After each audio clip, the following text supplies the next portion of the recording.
আসসালামু আলাইকুম। আজকেও চলমান আছে বগুড়া শহর পরিষ্কার পরিচ্ছন্ন করার। তো আজকের এই ইভেন্টটা শুরু হয়েছে বগুড়া সদর উপজেলায়।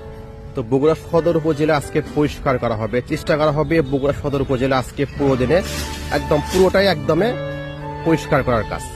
সবাই দেখুন একদম অক্লান্ত পরিশ্রম করে যাচ্ছেন।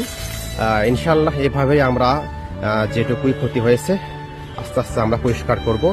আর চাইবো না আর যেন এইরকম ক্ষতি, এরকম পরিস্থিতি যেন বাংলাদেশে আর পরের বার ফিরে আসুক। তো সবাই একটু সজাগ হবেন। ইনশাল্লাহ আমরা রাষ্ট্রীয় কোনো সম্পদ নষ্ট করব না।